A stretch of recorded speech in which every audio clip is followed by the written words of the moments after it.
front-facing camera.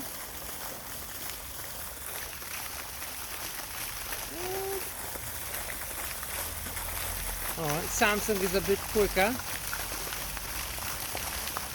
And now it's not. So I guess they're both very similar. Full length of my arm. But are they? Because with the macro available on VIVO, you can do stuff like that. Do you see the difference? Alright. We'll have to take it. Do you see the difference? Details. It's a huge difference. Humongous one. Wide angle lens, very similar.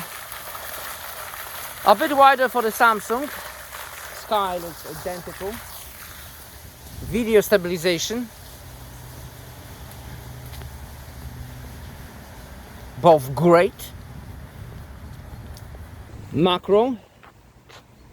Tons of details with a VIVO. Not too much with a Samsung.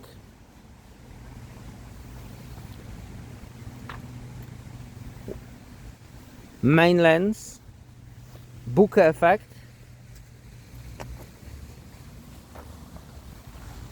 Vlogging style from the main lens. And maybe even from the wide angle lens. Time for telephoto. And photo it is. Are we in a photo? Yeah, we are. Alright. So the maximum is 30x. Whoops, a bit shaky. And for the VIVO, if we stick with a 30x to 30x, do you see the difference? No, night and day difference. Come on. Come on. Of course, with the VIVO you can go all the way to 100, which is very stable and insanely crazy. Spine stuff. Is the 30 maximum? Yeah, it is. So if we go 10x for a decent quality, then we'll have still a better quality with the VIVO. Okay, something closer, like those ducks and pigeons. Definitely VIVO is winning. Oh. 30x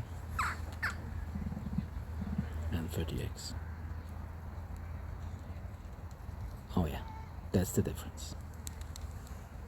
And finally we have photos, and the only advantage of Samsung is a brighter lens, but other than that, colors, sharpness, and the amount of details, the whole quality of VIVO is outstanding compared to the Samsung.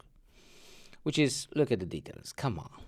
That is just, VIVO is killing it. And what about the video?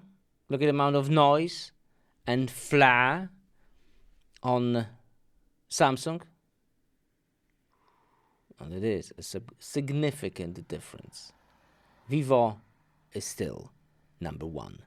And I think that's all I got for you. Link in the description for the VIVO. See you next video.